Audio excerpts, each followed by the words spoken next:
آپ کا اسم گرامی جعفر اور مشہور لقب صادق ہے۔ مذہب شیعہ کو آپ کے نام کی وجہ سے ہی مذہب جعفری کہا جاتا ہے۔ یوں تو ہمارے تمام اماموں نے دین و مذہب کی ترویج میں بڑی کوششیں کی اور اس کے لیے زحمتیں اٹھائیں اور زمانے کے حالات کے مطابق ظاہری یا پوشیدہ طور پر مذہب اسلام و تشیع کی تبلیغ میں مصروف رہے، لیکن امام جعفر صادق علیہ السلام نے اسلام کی جو خدمت انجام دی وہ بے نظیر ہے۔ اور اس کی ایک اہم وجہ یہ بھی ہے کہ آپ کا دور دوسرے اماموں کے زمانے کی نسبت کچھ بہتر تھا، یعنی بنی امیہ اور بنی عباس حکومت کی باغ ڈور سنبھالنے اور اقتدار حاصل کرنے کے جھگڑے میں مشغول تھے اور امام اور شیعوں کی نسبت سختیاں کم تھیں۔ لہٰذا امام جعفر صادق نے اس فرصت کو غنیمت جانا اور ایسی تعلیمات دنیا تک پہنچا دی کہ زمانہ آج تک بھی انہیں دیکھ کر حیران ہے۔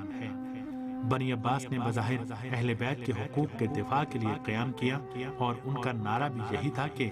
ہم اہل بیت کی رضا کے لیے قیام کر رہے ہیں، لیکن ان کی نیتوں میں کھوٹ تھا۔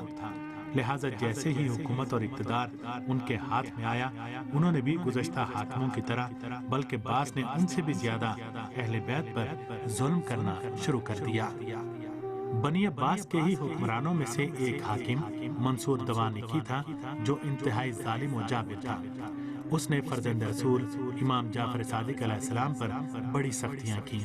خاص کر جب اس نے دیکھا کہ امام کے اتنے شاگرد ہیں اور ان کے علم کا چرچا خاص و عام میں ہے، تو اس نے حسد اور کینے اور اپنی حکومت کے خلاف قیام کے ڈر سے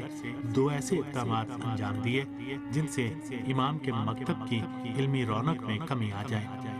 لہٰذا پہلا کام اس نے یہ کیا کہ امام علیہ السلام کی تعلیمی اور فقہی فعالیت کو محدود کر دیا، اس طرح کہ ان کے درس کو بند کرا دیا اور علوم اہل بیت کے تشنہ افراد کو ان کے پاس آنے جانے سے روک دیا، یہاں تک کہ لوگ اپنی زندگی کے ضروری احکام میں بھی ان تک اپنی مشکل لے کر نہیں جا پاتے تھے۔ دوسرا کام اس نے یہ کیا کہ حجاز اور عراق کے مشہور فقیہوں کو اپنے پاس جمع کیا اور ان کو امام سے بحث و مناظرے کے لیے وہ اکساتا تھا، تاکہ اس کے خیال خام میں اگر وہ امام کو شکست دے دیں تو امام کی علمی حیثیت لوگوں کے درمیان کم ہو جائے گی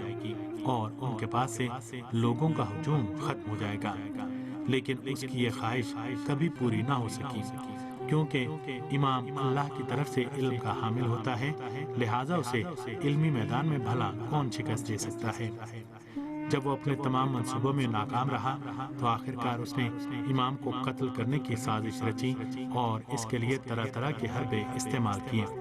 لیکن ہر حربہ ناکام ہو جاتا تھا، مگر آخرکار ایک بار وہ اپنی سازش میں کامیاب ہو گیا اور 25 شوال سن 148 ہجری قمری میں امام علیہ السلام کو زہر دغا سے شہید کر دیا۔